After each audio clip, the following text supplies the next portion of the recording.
Welcome to Issues in Education. I'm Suzanne Smith. In the next half hour, we'll discuss the latest developments in higher education happening around the state and across the country. Joining me is my co-host, the Florida State University President, Dr. Eric Barron. At the university level, conducting research is a key element of a faculty member's job description. That research not only enhances the educational opportunities available for students, but the results can also sometimes help save lives in the non-academic world. One FSU faculty member whose research is doing just that is Dr. Thomas Joyner.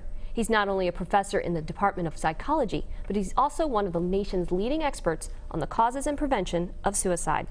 This year, Dr. Joyner's teaching abilities and his research findings have led his fellow FSU faculty members to name him the 2010-2011 Richard O. Lawton Distinguished Professor. This is the highest award given by the FSU faculty. Dr. Joyner, thank you very much for joining us today. Pleasure. What drew you to the topic to study suicide? Well, there are several factors. One is that it's a massive public health problem. In the U.S. alone, we lose approximately 90 of our fellow Americans to death by suicide every day. That's today we're going to lose 90, tomorrow we're going to lose 90, the next day, and so on and so forth.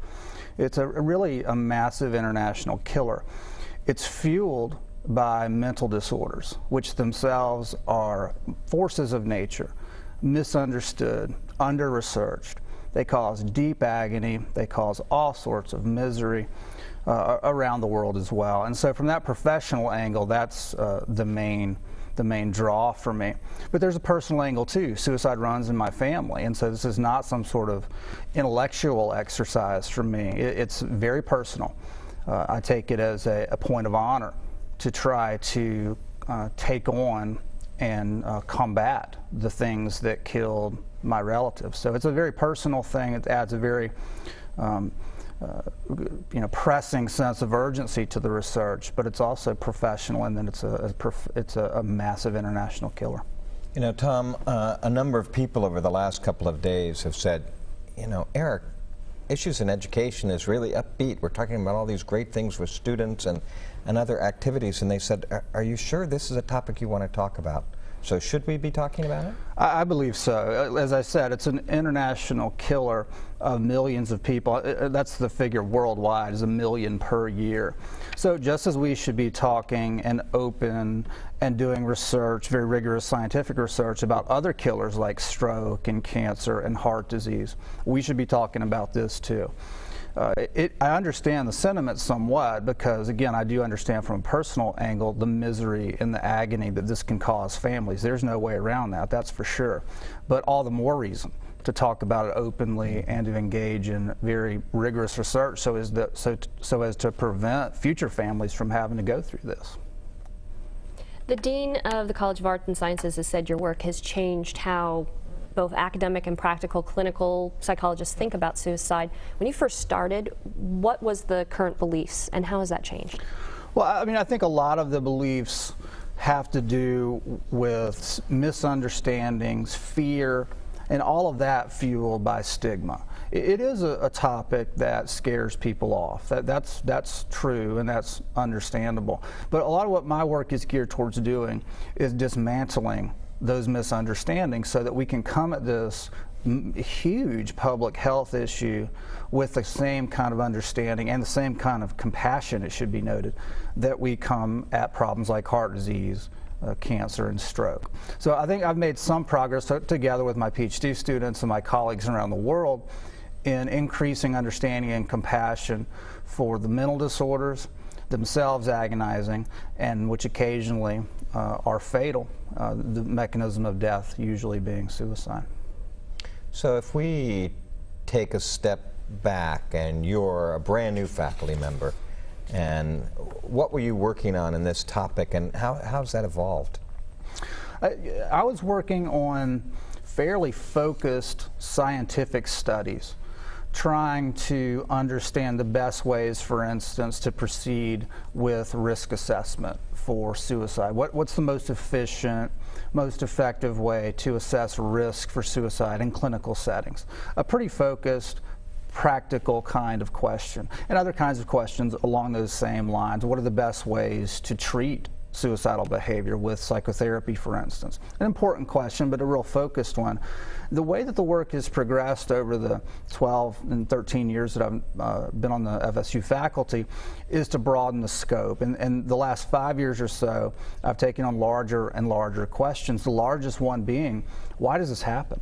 Why do people die by suicide? In the last 5 years or so, I've developed an explanation for that, a very ambitious, overarching explanation or theory for why it is that people die by suicide. And now the task, together with my students and colleagues, is to empirically test out predictions derived from this theory, and we're very busy doing that right now. Oh, go ahead. Well, so how much is biology a factor?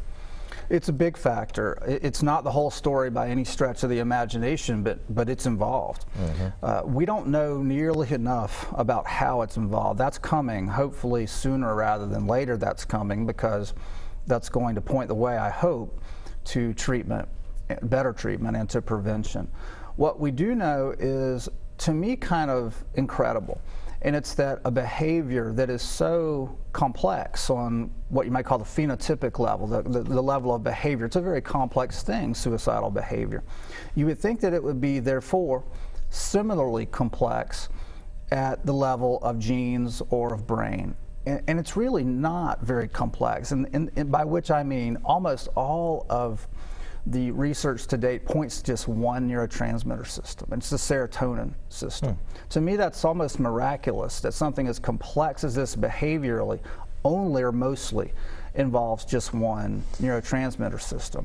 So our laboratory at FSU Psychology and other laboratories around the world have demonstrated that, for instance, genes that code for particular aspects of the serotonin system are factors in influencing later vulnerability in adulthood to suicidal behavior. That work, though, is very much in its infancy, and I'm very hopeful that it continues its accelerated trajectory so that we can derive, clinical improvements and prevention improvements from it. You've worked with research on suicide and anorexia nervosa, as well as, and I think you're working on now military suicides. How does one progress to relate to the other, or did you start with one and go to the other? Well, the work on anorexia comes from just a very, to a lot of people, surprising fact. And it's that if you have anorexia nervosa, which, as many people will know, is essentially a self-starvation syndrome. It's a very, very severe psychiatric illness, and it amounts essentially to a self-starvation syndrome. A lot of people understand that it's fatal. A lot of people die from this condition. But you may have imagined that it was because of the consequences of self-starvation that people are dying from the syndrome. And that does occur from time to time, but far more frequently, if an anorexic person has died, it's through what you might term conventional death by suicide. There's a link between anorexia and death by suicide. That's an epidemiological descriptive fact. A lot of my work has been to try to shed light on why that fact exists. Why would that be, that anorexic people are so vulnerable to death by suicide? In a nutshell, there are two possibilities. One is that they may be frail, physically frail from self-starvation, and therefore unable to survive suicide attempts that many others would survive. And that's a plausible notion. But it turns out that's mistaken. What's really going on is because anorexic people have these long histories of combating their bodies, of dealing with hunger to the extent that they are used to self-starvation, they've become used to all sorts of physical hardship and physical rigor. And so should they develop a desire for suicide, they're particularly violent and particularly lethal in enacting it. That seems to be the main link between anorexia and suicide, is a fearlessness about the body. That is one carryover to the military angle. We have seen an uptick, tragically, in suicide among our men and women in uniform. And to their great credit, the military has reached out across the country to people to bring people in to try to solve this problem, one of whom is my group.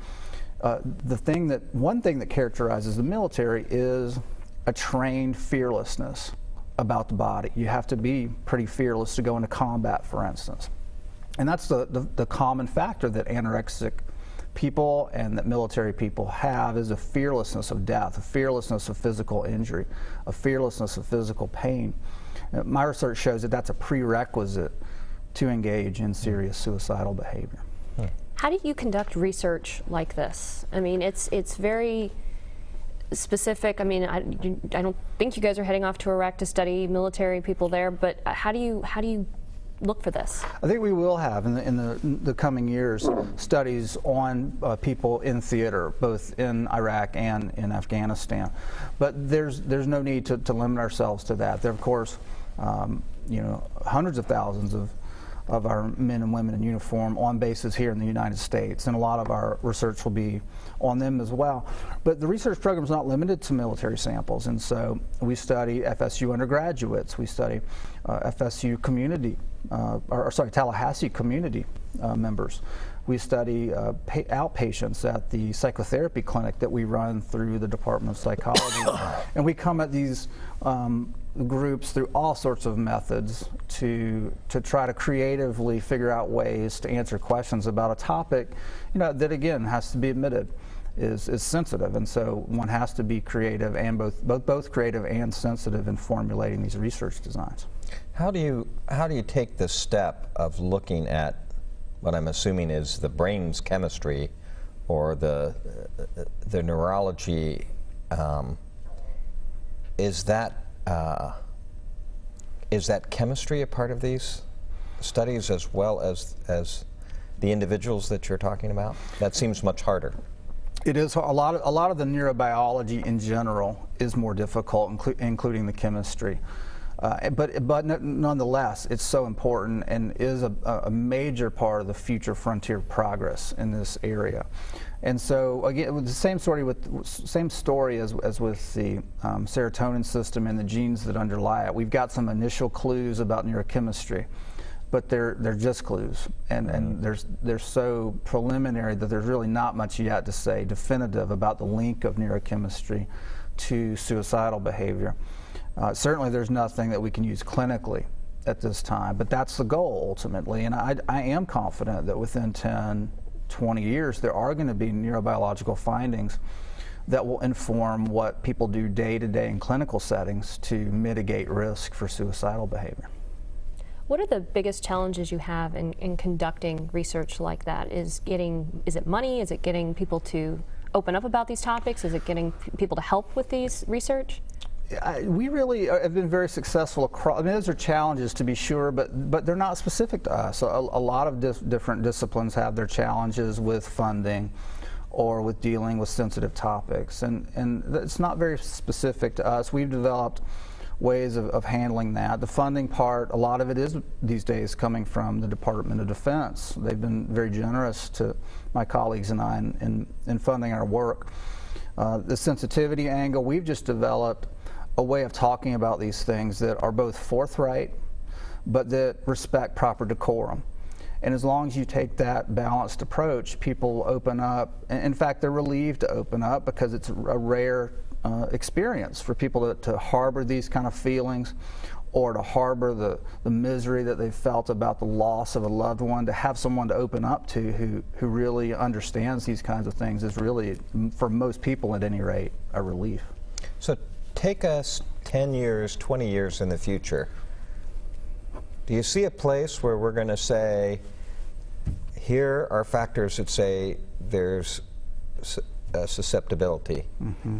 Here's what we do about it, where that number you quoted of so many a day starts to go down? That's right. That is my ultimate goal.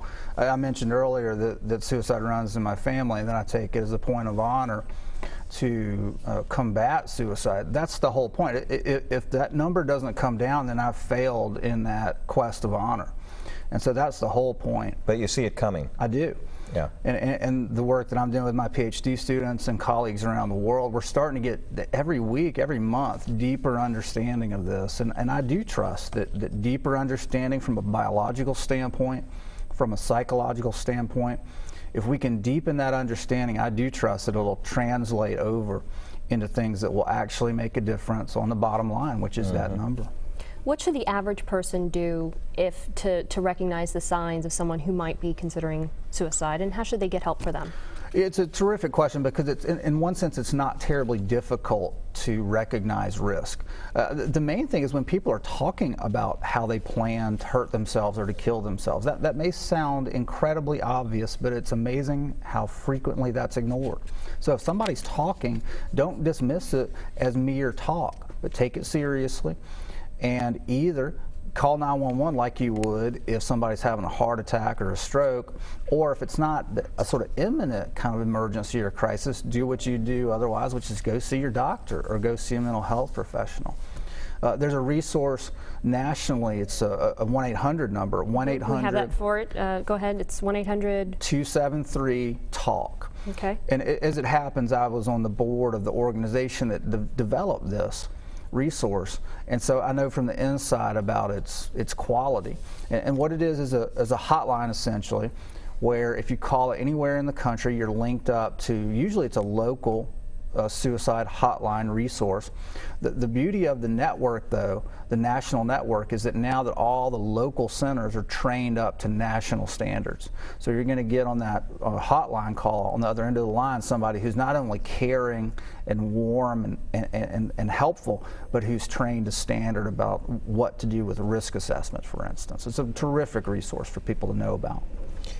You know, if we talk about you personally and your career for a little while, you've just gotten this signal from the faculty, which is called the Lawton Professorship. What does that mean?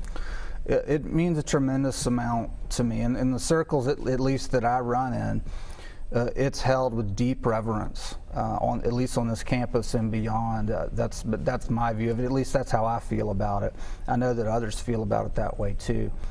I didn't know Dr. Lawton, but I do know several of the people who have had the privilege of receiving the professorship, and I aspire to be like them. It's a very inspirational kind of thing. I take it as yet a further challenge to try to, deliver on promises like the one we were talking about a minute ago, which is to make a real difference in the suicide rate. I take that professorship as encouragement that I've got a good start, but also as inspiration to keep going.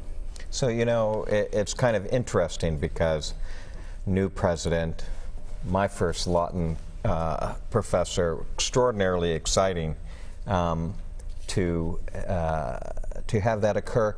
But there's this story out there that at one time the provost, and he tells it, says that you were too prolific.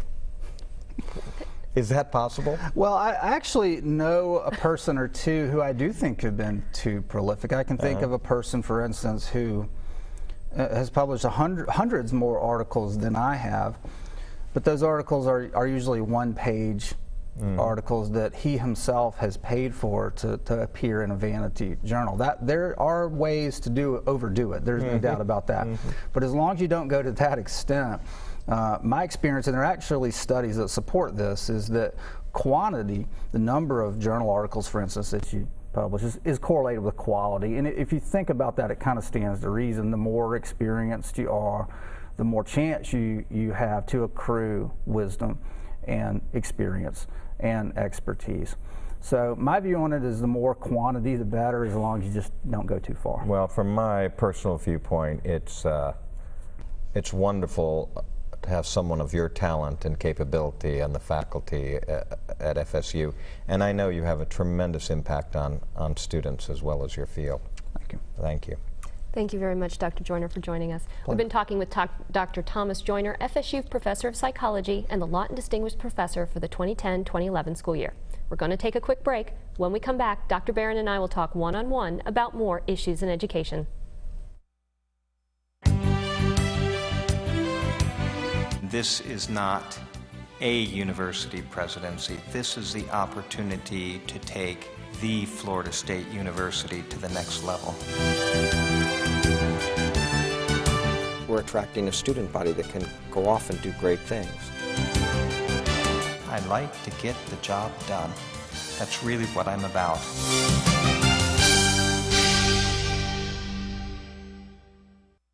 For 150 years, the values of Florida State University remain unwavering. Strength, the capacity for endurance. Skill, using one's knowledge creatively. Character, moral excellence, and social responsibility. Together, these values shape leaders who advance our state, our nation, and our world. Strength, skill, character. Florida State University.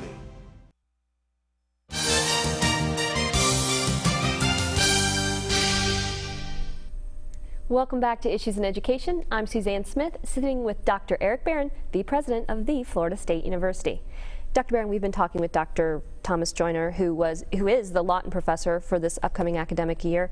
Why is it so important that university faculty members are the ones that choose the person who is the Lawton Professor for the year? You know, it's a lot of factors, but one is it's a tremendous honor when your peers, your fellow faculty members, select you as being one of the best. But I think most importantly, the faculty embody the quality of the institution and the future of the institution. And they're sending a signal that this individual is a model of excellence. This is what we aspire to be when we aspire to be a great faculty member at Florida State. So it's a wonderful compliment. This is a great time of the year. August began, the start of the new semester, fall semester. What are you looking forward to this year? I am looking forward to so much. It's unbelievable. I just, having the students back is wonderful. I mean, a campus is just not a campus when it's not crawling with all of that energy and enthusiasm and youth. It's hard not to think about volleyball and football, and we're moving along in our fundraising in hiring a new VP for university advancement that will lead all the development activities. There's a lot going on, and it's a lot of fun. Incoming freshmen were asked to read the book This I Believe before classes started this fall, and this is a part of the One Book, One Campus program. How does that work? Okay, well, this is the way I like to think about it. Imagine tens of thousands of students. That's what a major university is these days. How do you make it feel small? How do you make people have something already in common immediately? And how do you have that sort of context added from day one? So one way to do that is to have common experiences. And the I Believe series, which is an NPR series, and a whole group of individuals, famous and not famous, have basically written what it is they believe, and they're given just a couple of hundred words to do it in. And it's very refreshing and very interesting to read that. So we've just added that as a common experience. We've done one other thing this year which is kind of interesting, and that is that every incoming freshman is being handed a t-shirt that identifies what college they're in. So if you're in music, everybody's wearing the same color in music. The dean is wearing the same colored t-shirt at the President's Barbecue, and you instantly see in the midst of several thousand students, you have the same interest as I do. I'd like to go talk to you. And so you're making the campus feel smaller, and you're making sure people instantly have common experiences. You also gave your own This I Believe speech at the new student convocation. I did. What did you say? Well, basically, I believe one of the most powerful things about humans is that we can anticipate the future. And if you can anticipate the future, think of it as a sort of human weather forecast, if you will, where you're predicting the weather and therefore you're avoiding harm, but think of it in terms of a human perspective of predicting your future and being able to take the deliberate actions that allow you to benefit or allow you to get where it is that you want to go. And so basically my message is, don't have it be luck. Don't have it be luck. Be deliberate about your career at FSU, because a lot of doors are going to open for you. Be ready to walk through them. One of your goals when you started last February was to increase the number of foundation fundraisers. How is that working out so far? So we've added 8 or 9 on the way to an additional 12. This is a case of hiring our own students. We're basically looking for individuals extremely enthusiastic about the university who will be out on the road talking with alumni one-on-one who really haven't had that opportunity because we haven't been staffed appropriately. And now, as we move into the year, we'll also start to add people that are professional in terms of fundraising. That's their training, that's their career. But in the meantime, we've launched careers for a number of our great enthusiastic students. Now, how does the university's budget look right now? I would say that it's very difficult to tell.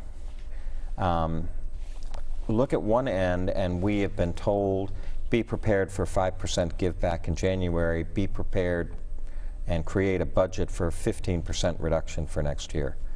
That would be devastating. On the other hand, we have federal legislation for which billions of dollars are being put into education, but the catch is that if you accept the federal money for education, you must maintain the budgets of education in your state as they were the previous year and not change it during this time where you're accepting the federal dollars. Well, so this would mean there'd be more money for the state and we would be held where we are. That would allow us to function and start to plan and work to go forward. The other thing is it's quite naturally tied to the economic forecast for the state. And this economic forecast was better than the last economic forecast by several $100 million. That doesn't cover the state deficit, but at least it's a sign that the economy is inching forward, and therefore our hopes get to inch forward with it. So it's still sort of a wait and see I would say that's a pretty broad spectrum right there. Well, one thing that was started as a cost-saving measure a few years ago under former President Weatherall was the closing down of the university between Christmas and New Year's. Is that something you're thinking of continuing? I have already signed off on doing that this year as well. So the holiday will be happening this year. The holidays will be holidays. All right. Thank you very much, Dr. Barron. That's our time for now. Please join us again next month for more Issues in Education. You can watch the premiere episode of Issues in Education the first Wednesday of every month at 7:30 p.m. That means you can see the next new episode on Wednesday, October 6th on WFSU TV. Join us as we discuss the latest developments in higher education happening around the state and across the country. If you have questions that you would like us to address on this program, you can email us at issues@wfsu.org. Again, that's issues@wfsu.org. If you would like to see past episodes of Issues in Education, head to the President's website at president.fsu.edu. I'm Suzanne Smith with the Florida State University President, Dr. Eric Barron, for Issues in Education. We'll see you next time.